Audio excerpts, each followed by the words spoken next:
TER percute une voiture au passage à niveau de Chary-Visil sur la commune de Champagné. Le conducteur est légèrement blessé, pas d'autres victimes, mais de grosses perturbations sur le réseau. Une web-série pour les jeunes, par les jeunes. La mission locale choisit le mode bref pour se faire connaître. Les coulisses du tournage dans ce journal. Et puis en pleine Coupe Davis, l'Open de l'Isère tape ses premières balles ce week-end avec l'espoir de révéler la grande championne de demain. Bonsoir à tous, bienvenue dans votre JT de ce vendredi 2 février 2018. Un drame a donc été évité de justesse ce matin à Champagné. Un TER a percuté une voiture qui traversait au passage à niveau de Jarry-Visil.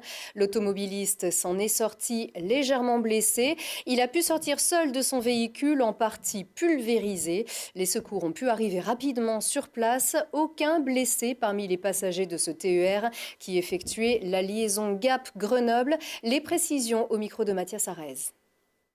D'après les premiers témoignages, les personnes qui ont été sur place, les premières auditions, le véhicule léger serait passé barrière fermée et aurait été percuté par le train. Voilà.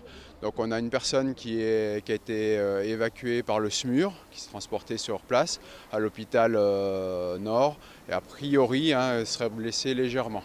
Il y avait 46 passagers dans le train. Aucun n'est blessé, ils ont été vus par les sapeurs-pompiers qui étaient sur place et ils ont été évacués par des bus affrétés par la SNCF pour rejoindre leurs correspondants. Je sais qu'on est très vigilants, on rappelle régulièrement à la prudence par rapport à ce passage à niveau, mais comme tous les passages à niveau.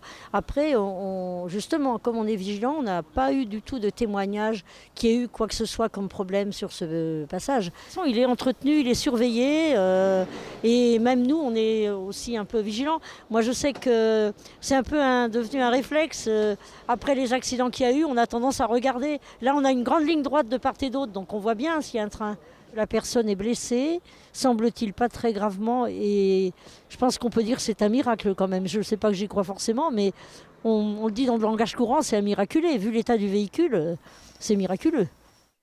Le trafic ferroviaire est resté fortement perturbé cette journée sur la ligne. Vous l'avez entendu, une enquête est ouverte. Et puis peu avant ce matin, vers 8h30, les sapeurs-pompiers ont secouru une personne qui venait de tomber dans le Drac entre Grenoble et Fontaine. D'après les témoins, cette jeune fille âgée de 17 ans aurait sauté volontairement. Elle a été retrouvée saine et sauve et transportée au CHU de Grenoble. Le message est court, efficace et les images sont spontanées. La série Bref sur Canal a cartonné auprès des jeunes en particulier. C'est l'idée que reprend la mission locale de Grenoble pour se faire connaître. Charlotte Faulkner a glissé notre caméra dans les coulisses du tournage. Silence, ça tourne. Ce matin-là, début du tournage du 2e épisode de Bref, MLG. Cette web-série, c'est l'idée de Tano Damon. Le but, faire connaître la mission locale aux jeunes. Et pour ça, rien de mieux que des épisodes courts diffusables sur Internet. Je me suis rendu compte, en fait, parmi tous les dossiers qu'on avait des jeunes qui avaient des talents, mais sur tous les niveaux. La vidéo, le théâtre, c'était un défi. Regrouper des jeunes de la mission locale qui ne se connaissent pas et en faire une sorte de noyau pour créer une sorte de web-série. En fait, c'est une façon de connaître la mission locale autrement. Une façon de parler aux jeunes autrement.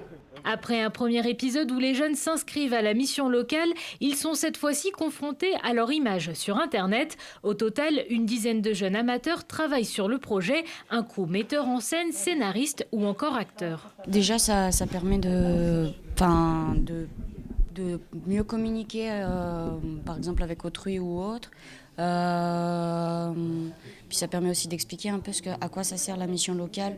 Et puis sur d'autres thèmes, là la prochaine vidéo qu'on va faire, on ne vous en dit pas plus parce que voilà, mais ça permet de protéger sur certains risques qui peuvent être liés et qui sont d'actualité.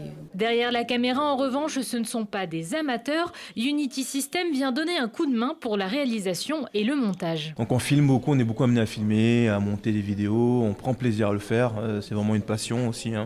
Donc pourquoi pas aussi venir aider ces jeunes qui ont un réel projet, puisque nous aussi on a un réel projet aussi dans ce milieu-là, et allier donc notre passion et aussi leurs objectifs à eux en même temps. D'autres épisodes de la web-série sont prévus, des épisodes que la MLG prévoit de présenter au concours lancé par Vox Milo, la web télé nationale des jeunes d'émissions locales. La mission locale, c'est un espace qui intervient auprès des jeunes de 16 à 25 ans sortis du système scolaire. En 2015, sur 4 900 jeunes suivis, 1200 avaient trouvé un emploi. De la web-série à l'article de presse ou au reportage, le Club de la Presse recueille les productions en lice pour le prix Journalisme et Société sur les questions du racisme, des discriminations et des inégalités. Pour la première fois, ce concours est ouvert aux collégiens isérois. Explication de la présidente du Club de la Presse de Grenoble, Marie Lyon. Le but de ce concours, c'est qu'en fait, on voulait créer un prix qui récompense les meilleurs reportages au niveau des journalistes. Et en fait, on a rencontré un projet de la DILCRA qui avait un appel à projet aussi pour financer des projets en lien avec le racisme, l'antisémitisme et la haine anti-LGBT. Et on s'est dit que c'était intéressant de coupler un petit peu les deux et de créer le premier prix en fait qui récompense les meilleurs reportages en lien avec ces thématiques-là. Et on s'est dit qu'en plus, sur ces thématiques, il y avait beaucoup de choses à dire. Par exemple, les questions d'inégalité homme-femme, les questions d'homophobie, de racisme, c'est des choses qu'on vit au quotidien ou qu'on peut voir au quotidien et qui sont traités. Et donc, c'était l'occasion de récompenser ces traitements-là et de montrer ce qui se fait autour de ces questions. L'idée de base, c'était de récompenser les journalistes avec 2 dotations, une presse écrite, une audiovisuelle de 1 000 € chacune. Et ensuite, c'était aussi de récompenser des jeunes qui avaient une idée et des envies au niveau du traitement de ces sujets-là. Et donc, du coup, on a créé un prix en partenariat cette fois avec le département de l'Isère. Donc, on a 2 partenaires sur ces prix. Et là-dessus, c'était de montrer en fait des travaux qui avaient pu être réalisés par ces collégiens, que ce soit écrit, vidéo, photo, multimédia. L'idée, c'est de les emmener à réfléchir à ces thématiques-là et montrer un petit peu ce qu'ils peuvent en faire.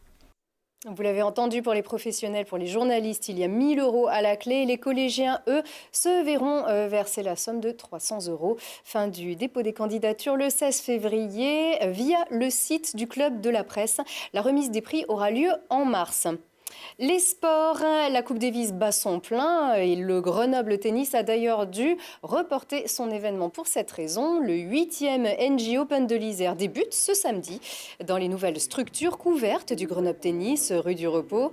En parallèle du trophée de la ville de Grenoble qui compte pour le circuit national des grands tournois messieurs, l'Open NJ soutenu par le département de l'Isère révèle les grandes joueuses de demain comme Amélie Mauresmo, vainqueur en 95, ou l'actuelle numéro 1 mondiale Karolina Pliskova en 2012. Un événement qui compte. Écoutez. On est le seul tournoi sur le plan du département et même au-delà à avoir ce niveau-là. Et ce qui fait sa réussite, c'est que la plupart des clubs nous suivent et viennent assister aux matchs, etc. et nous demandent de renouveler. On est un des rares clubs à pouvoir le faire. Donc on a la chance d'avoir des locaux qui permettent de le faire en hiver, ce qui nous permet d'avoir des joueuses de qualité par rapport à ceux qui font des tournois en été où il y a un choix beaucoup plus grand. C'est un tournoi qui permet aux jeunes de prendre leur chance et de grimper dans le classement dans le national. Et ça permet également à celles qui, notamment Parmentier, qui avaient gagné, qui ont eu des coupures dans leur montée et de leur permettre de rebondir. Pour nous, c'est un événement dans le sport isérois féminin extrêmement important et permet à des compétitrices d'émerger et après sur le plan mondial, puisque Marion Bartoli, Caroline Garcia qui sont passées par le tournoi de Grenoble. Donc effectivement, c'est un tournoi qui a son importance dans le parcours d'une tennisman. Et l'an dernier, les tribunes étaient complètement remplies. La finale aura lieu le 11 février. L'entrée est libre. On ferme ce journal en mixant sport, culture et histoire. En pleine festivité pour les 50 ans des JO de Grenoble, les artistes exposent sur ce thème à l'ancien musée de peinture. Reportage Benjamin Belay. L'ancien musée de peinture de Grenoble fête lui aussi le 50e anniversaire de l'organisation des Jeux Olympiques dans la capitale des Alpes. L'exposition Slalom, c'est l'occasion d'observer une trentaine d'œuvres autour de la question du sport et de l'art. Ce sont des œuvres qui,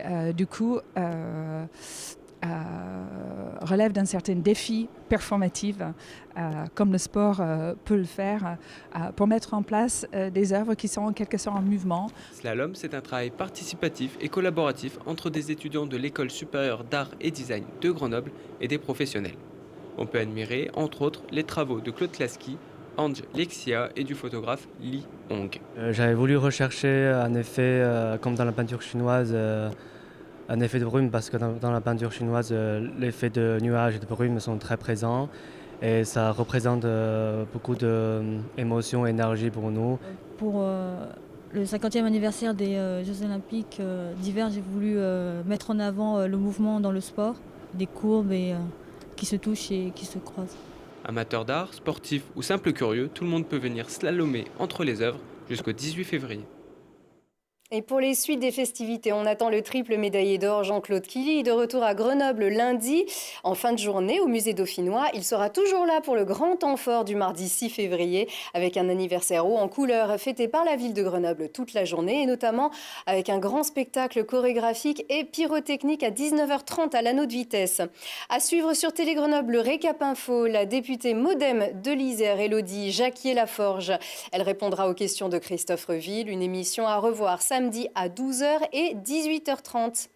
Et c'est la fin de cette édition. Merci de l'avoir suivi. Très bon week-end.